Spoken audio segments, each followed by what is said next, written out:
Hello, and thank you all for joining me today for this Bright Talk webinar. I'm excited to have our group here together talking about something that's been in the news and we talk about all the time, which is the changes that are happening today to performance management and performance management systems. We'll go through the slides, obviously. I do want to let you know that I will be watching the questions box. If anybody wants to type in a question as we go, feel free. I would love to answer those questions. So let's jump right in and talk about today's topic. First of all, I want to tell you a little bit about myself. Not all of you know me. My name is Lori Kleiman. I started my career in human resources in our family business. And I stayed there about 12 years, worked my way up to a vice president of operations role, and ended up leaving in 1998 to start my own HR consulting company. And at that time, it was a small cottage business. I worked out of my home.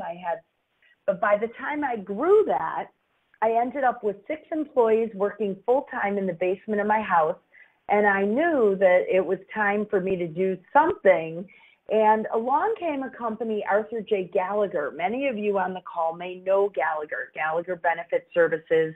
They also have a division, Gallagher Bassett. And Gallagher bought my consulting company, and I stayed on and worked for them for another 7 years.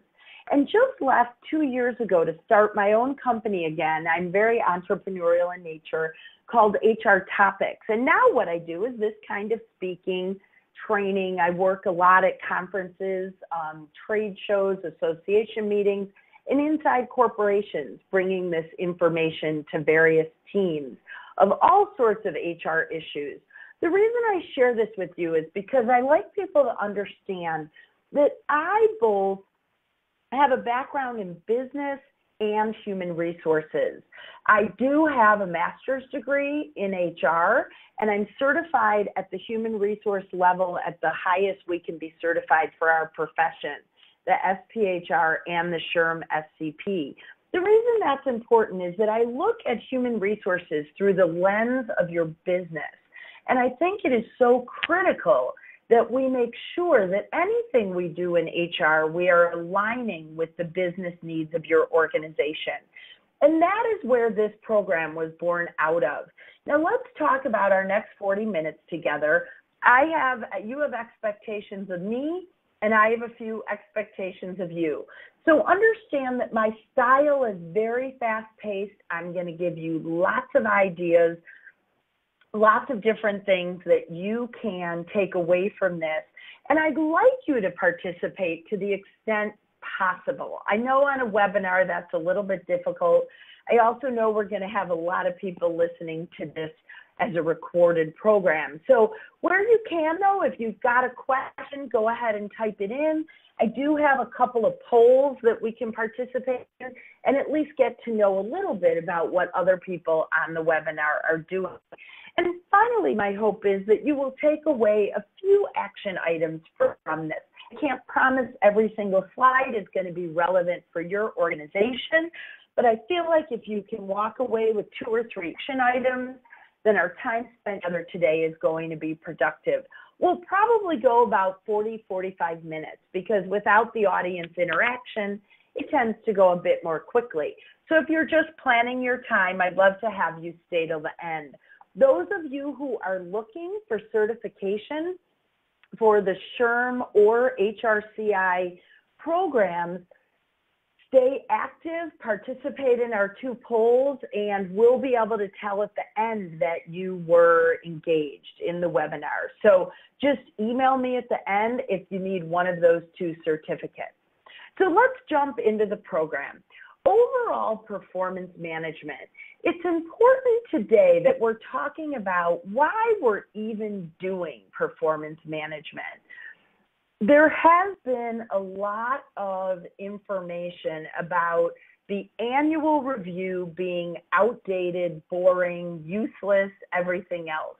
And so what we're going to talk about is why it's so important to align the program with your strategic plan, designing those feedback sessions, how to set goals for top talent, that sort of thing. So these are the things that we look for as we are going to talk about the next 45 minutes or so together.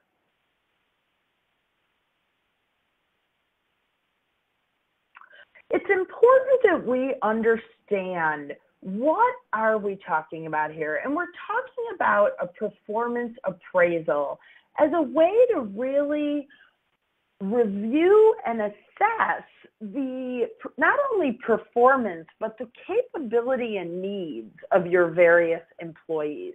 It's important that you make sure that your management team is aligned with what you're even trying to accomplish. We want everybody to understand why performance management matters.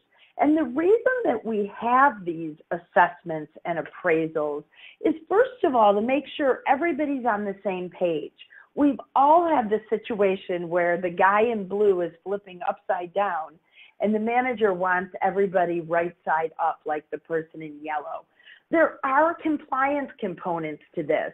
And any of you who's been involved with an unemployment hearing or other litigation will know the first thing the courts ask for is recent performance reviews. A good performance review will also keep your employees engaged.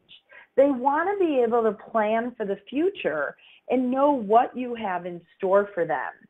It really is something employees want to do. While they might act like they really are resisting that annual meeting, they want good quality information that comes out of it. So let's talk about what is important as you design your performance management program and the conversations. The first that I always like to tell people to start with is know the strategic plan.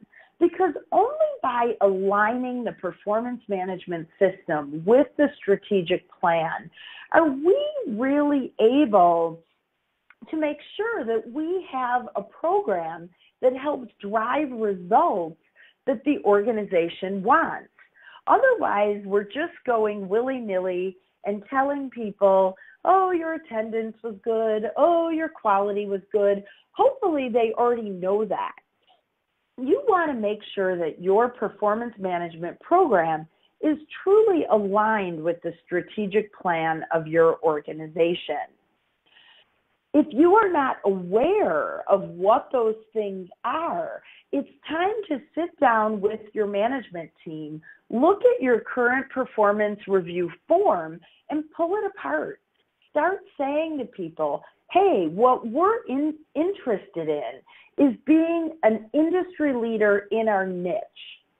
So are we evaluating people on new ideas they're bringing to the table? Are we evaluating people on participating in industry conferences? Are we evaluating people on the things that will align our individual employees with our strategic plan? As you think about systemic alignment, consider adding value to the conversation so that you continue to bleed your strategic initiatives, goals, and visions throughout your employee conversations. So when you sit down and look at your performance management document, really discuss with your leadership team, if you are not part of that leadership conversation today, discuss with them what went into the strategic plan. What are those initiatives that they see as so important that you should be evaluating your employees on that information? So these are ways, one of the things that I do, and I've got some other things out on Bright Talk that you're welcome to listen to, about really driving your own careers forward. This is a great way, if you are not part of your senior leadership team today, this is a great way to engage and show senior leaders that you are looking at the strategy of the organization. Make sure that your performance management system focuses on both medium and long-range initiatives. So we don't just want to be evaluating employees on what they are doing to meet our goals today. We want to make sure that we are giving them the opportunity to prepare for the future as well. Consider items that are not in the strategic plan, but that you need to be looking at.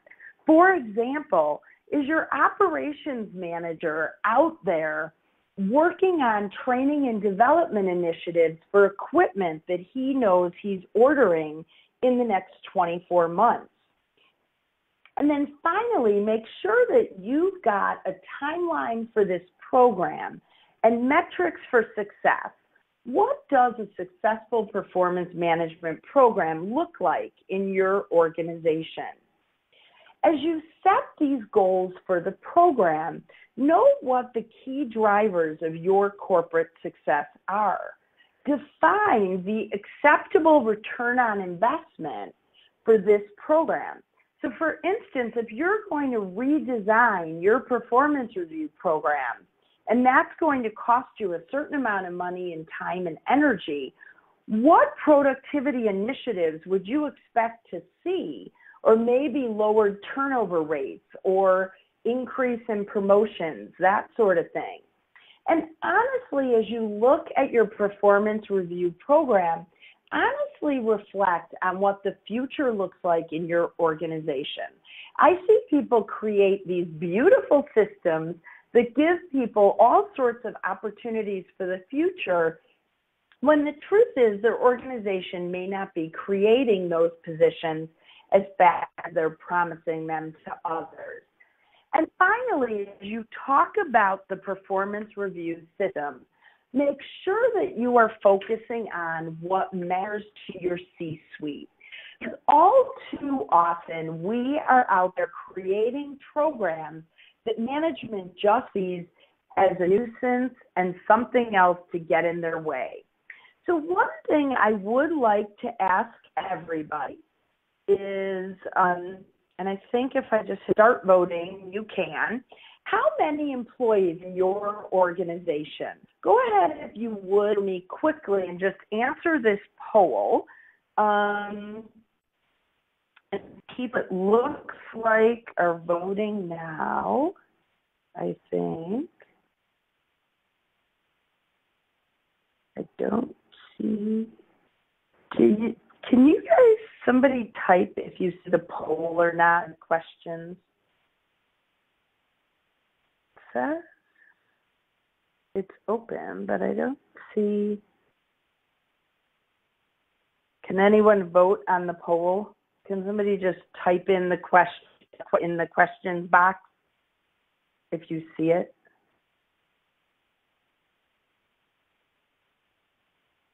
Oh, now I've got votes. Okay, so there we go. Fabulous. Okay, perfect. I'm going to give it just 30 more seconds. We're almost done. We've got votes coming in now, and I do appreciate that. It helps me to define the program and to refine it, I should say, knowing who we have here on the call. And as long as people are still voting, I'm going to keep that open for another minute or two. But we do have a large number of the people on the call from very large audiences. Thank you for whoever said that they saw it. That's terrific. And so for many of you, you may or may not be the actual one involved in setting the strategy for the performance management program. Oh, the votes are coming in like crazy. So I'm going to keep talking and come back to this in a minute. Let's talk about, go ahead and keep voting if you want. I'm going to stop it in a minute. But everybody needs to understand that performance management is often a very important piece of our compliance situation in human resources. We need the performance reviews to be able to show that we've treated everyone equally. We often use them when we have workers' comp injuries. And we want to be able to use the performance review system as a way to talk to employees about their impact on others as well as connections with our customers. So let's stop the voting now. And I'm not sure if you guys can see the slides or not, but we have 40% of the people on the call have over 500 employees. And another 18% have 150 to 500, and 22% of you are 50 to 150. So I hope that those of you, 58% with over 150 employees, have or are the full-time human resource manager in your, oh good, you can see the results. Thanks, perfect, then I will stop talking about them. But we also have the very small group, people who represent very small organizations. So that's really terrific that we have everybody on the call. So excellent. Okay, moving ahead with, and thank you all for letting me know.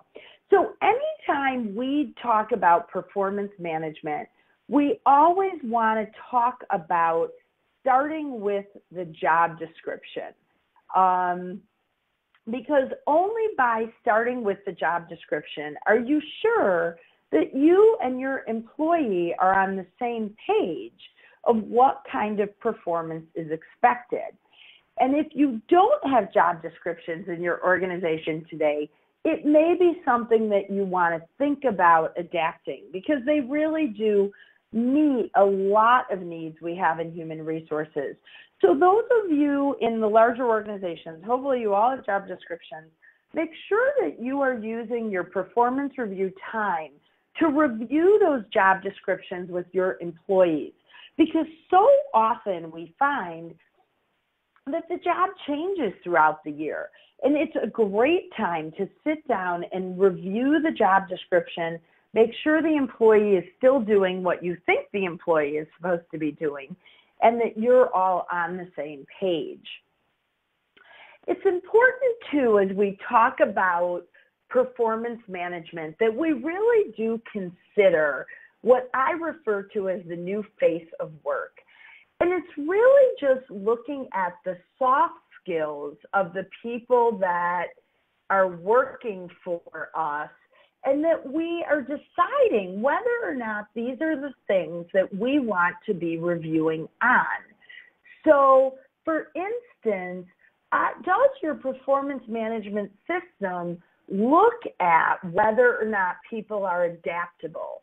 Does it look at whether or not people are creative or innovative or customer focused?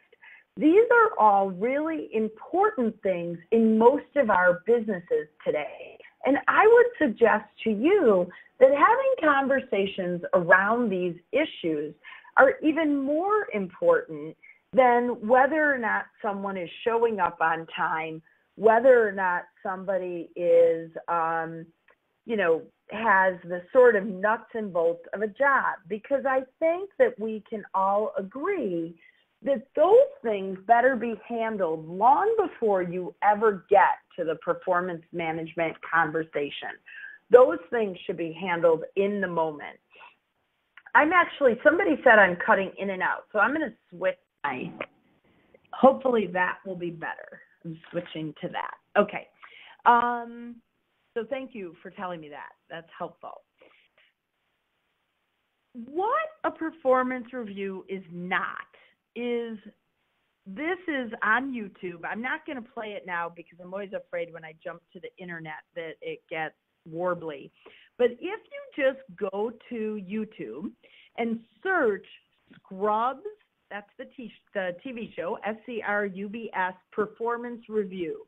This is a hysterical little scene about a manager who really doesn't want to do a performance review and has the employee do it for themselves. Some of you on the call may be responsible for training your managers on how to do performance reviews well. When I do that kind of training inside of corporations, I always use this Scrubs video, and I encourage you to do the same.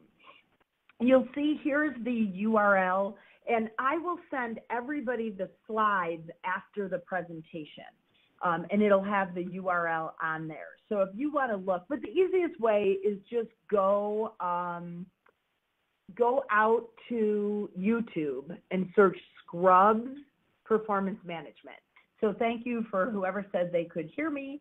I appreciate that too. You're right. Sometimes it's just each person's system is a little bit different. So what should performance reviews be? Let's talk about the positive pieces of a performance review. For our employees, we should see a performance review as a resource. They should be a time where they can participate with the manager and provide an honest evaluation of how they're doing today. We do need to ask our employees to be open and receptive to the feedback. And typically when I do in-house training, obviously I do a long training with managers, but then I also do a training with the employees themselves. And I help talk to employees about how to be open and participative during the performance management conversation. You want to make sure that employees know that their performance has to be aligned with those organizational goals that we talked about at the beginning of the program. From the manager's perspective, we want to make sure that that performance review conversation is reflective of the entire body of work, and that they too are open to dialogue and providing constructive feedback to their employees. One of the things I like to remind people is that make sure that your managers, when they are promising employees development opportunities, that there is truly a budget in your system for them to offer those things to employees. Because I just love, as an HR professional, when a manager puts down in a performance review, we'd like to support you in getting your MBA, for example, and you know darn well your CEO is never going to pay for that. So really think about it and make sure that your managers understand that ongoing feedback is far more important than sitting down for the annual performance review. You want them to know that they should be talking to people immediately about both positive feedback and constructive criticism, but that you want the positive feedback to happen in a very public, open way. The private feedback should be happening for the constructive criticism. So you want to make sure managers understand positive things happen out in the open where people can get a lot of accolades. The constructive criticism, though, really does need to happen in private. And that you and your own organization have good systems and processes about when things get documented and when things do not. Another piece of the management training is to really understand for yourself and your managers what is the goal of the annual performance review process. So for many of us, it's to determine salaries for the new year. It often is about setting goals, giving feedback, and just spending time with employees. You wouldn't believe how valuable and important that is to your employee population just to have some one-on-one time with the managers. Compliance, as I talked about earlier in the webinar, is a very important piece. And really, it's my belief that it should be all of these above things as you're talking about performance management. Performance management is a never-ending cycle. There's always planning for it. It's always reviewing. And ultimately, it's a process of ongoing assessment where you're constantly thinking about how can I work with my employees to give them great feedback so that they can make a difference in the new year. This is a great cartoon I love. Again, I use this a lot during my corporate training. you don't want managers doing this to employees. You don't want them saying your evaluation is based on the next 10 minutes. It's really important that managers know they need to be looking back at the entire body of work. And I'm going to give you some tips as we go on in the webinar about how you can do that. So as we talk about creating a system that works, think about using the job description as a starting point and thinking about aligning that job description with the strategic goals of the organization. Make sure that your system sets goals for the new year and at the same time allows employees a place for feedback. I like to get employee feedback in advance because I think that that can really help the manager remember some of these things that happened earlier in the year. So I like to design programs where the employees actually have a different form that they complete that gives their manager some ideas and insights into some of the things they've accomplished this year and some of the struggles they might have had. So what I'd like to know in our next vote, now that we know these are working, I'd like to know from the audience, how often are you doing performance reviews in your company? Do you do them annually on the employee's anniversary? Do you do them annually once a year for the whole company? Are you doing them semi-annually? Do you just do them once a year? Oh, I put that twice, sorry. Or is the real question, what review? That you really don't do reviews much at all. So if everybody would just take a minute, skip that fourth one, sorry about that, and go ahead and vote. Oh, somebody voted there. That's fine. Annually is annually. And we'll figure that out. But I see the votes are starting to come in, and that's terrific. So let's go ahead and let that accumulate for a moment or two. And then we've got, the more people who vote, this is really interesting information, even inside your own organizations, because people ask me all the time, what's the right way to do this? And the truth is there is no right way. It's really more about what works for your organization. So I'm going to go on to the next slide, and everybody can keep voting. I'm going to leave it open for another slide or two. Whoops. Sorry. And then we'll come back to the polling when I see we've got a lot of polls, and I'll share with you. So you want to create a system in your organization that really does drive value and aligns with the goals in your organization. So you want to have annual objectives and goals that are aligned with those objectives. Back in the 1980s, we always talked about the balanced scorecard. And that was a way to get everybody talking about the same thing. You want to make sure also that your performance review document is gathering the data you need to determine training or resources that are needed by your employee population, because often looking across all the performance reviews, you're able to determine what things you might want to bring in-house as training opportunities. And then make sure you set a timeline for the performance management. The biggest gripe we hear from employees is that my performance review was 3 or 4 months late. Now, one of the questions that many of you are going to say is, what am I supposed to do when my managers don't finish their performance reviews?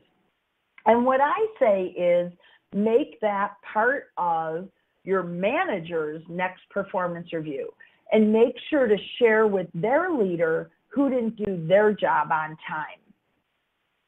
So let's look, actually, before we look at this too much, let's go ahead and look at the voting.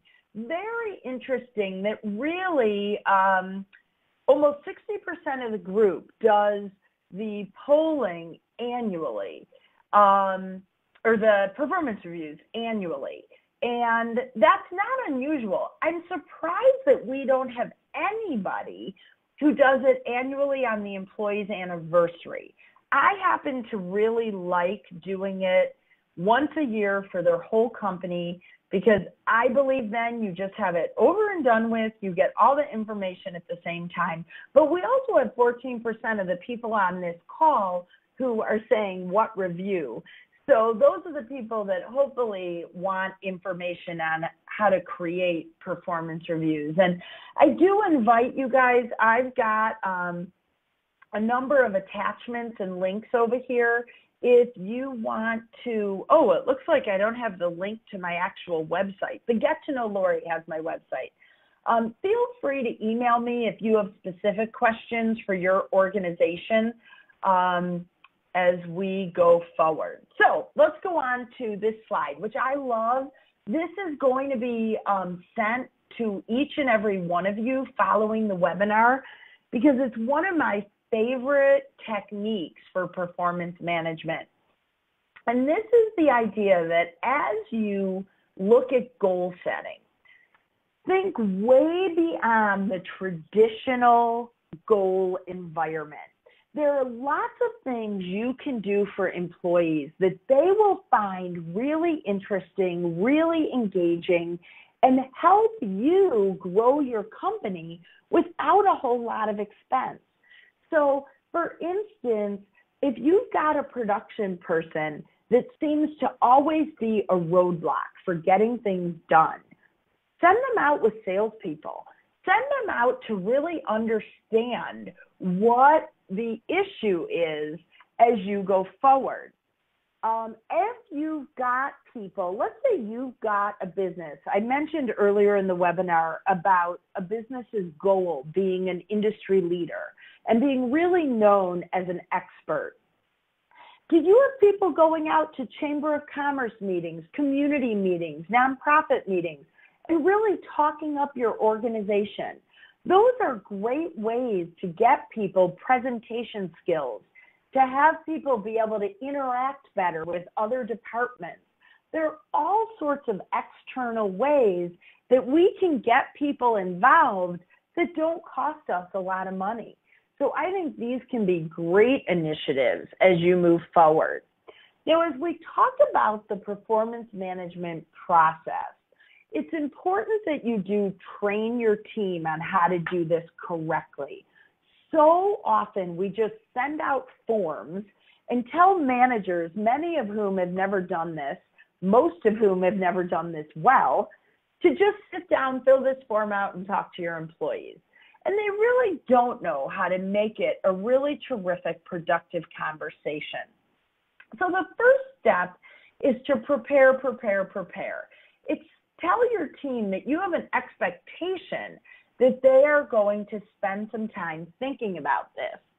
This is one of my favorite tips. A lot of people don't do this, but I think it's really important that you give the employee their review the morning of the meeting. Why do I say that?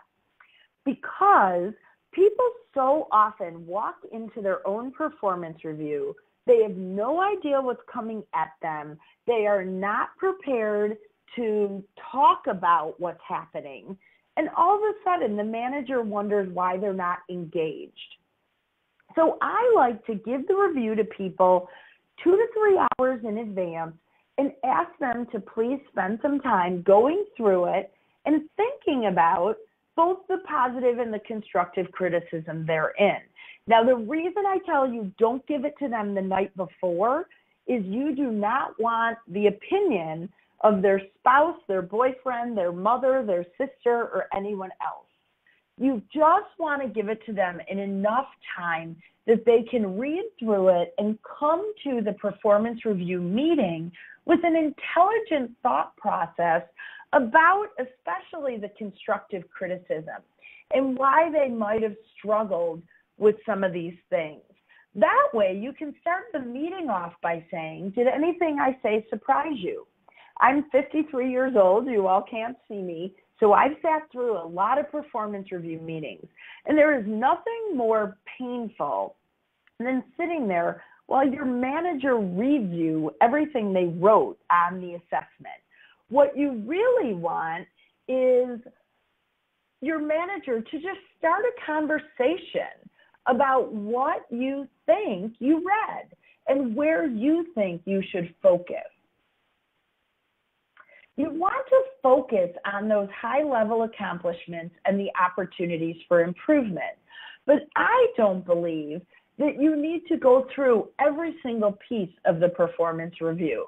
If you have things that the employee has been doing well for years, they're continuing to do well, mark them and move on. And finally, make sure that you are describing actual situations and expected behaviors that you expect to see. So don't just say to an employee, you don't communicate well with the team. Rather say to the employee, when we have our weekly team meetings, you tend to be disengaged and you're looking at your phone the whole time. The people at the meeting would like you to make more eye contact. Be very specific about what people are expected to do. And allow the employee time to participate. You want it to be a two-way conversation. So make sure you're training your management team to do these things so that they will relax and be able to have a great conversation with their employees. Remember that a performance management program is going to include a large number of steps. It starts with a detailed understanding of the position. It gives consideration and motivation to each employee. So it's important that your management team doesn't just brush everyone with a broad stroke. Some employees want to have really aggressive goals for the new year. I had an employee who worked for me for 5 years and never had a single goal. Her motivation was only to come to work and do a great job every day. But she didn't want to advance in the company. She didn't want a lot of additional pressure because she had a fairly aggressive structure at home that took a lot of her energy. And that's okay. Let's not assume everyone wants to move up your corporate ladder. So really meet your employees where they are. Make sure, again, that your performance management program is aligned with your goals, and you're giving feedback and you're creating the documentation that will help support your organization with that feedback. I think a great thing to incorporate into your performance management program are total compensation statements. That's actually a small plug for a Bright Talk webinar that I'm doing in July. And we will talk about how to build and create and share with your employees total compensation statements. And that's the idea where you sit down with them and you show exactly what their pay is from the organization, going far beyond just the dollars and cents. And finally, you're using your performance management program to identify your top talent. People often come to me in human resources and say, we need to treat all our employees the same. Absolutely not. You want to identify those top people in your organization. And by top talent, I don't mean top performers. I mean those people that are truly going to help move your organization forward. And finally, make sure that your performance management program identifies those people to be separated when the time is right to separate them. Sometimes we have to make that hard decision in employment. So those are the ideas that I wanted to throw out to you today. Here is my contact information. I would love to answer specific questions. All you have to do is type them in the question box. I'd love to stay connected with each of you on Twitter, and I will go ahead and send the tools out to everybody who registered for this webinar. So many of you who are going to watch it as a recorded webinar will have already received the tools. The rest of you will get a link to them in about an hour. And I would love to answer any questions that you might have. Thank you, everybody, for joining us. If you don't have any questions, we will wrap up. Okay, I'll give you a couple of minutes, but otherwise, thank you for attending. And do look for some of those other webinars that I have offered through Bright Talk. I'd love to hear feedback from any of you. This is a great way for me to know how you enjoyed things and whether or not they've worked for you. So thank you very much.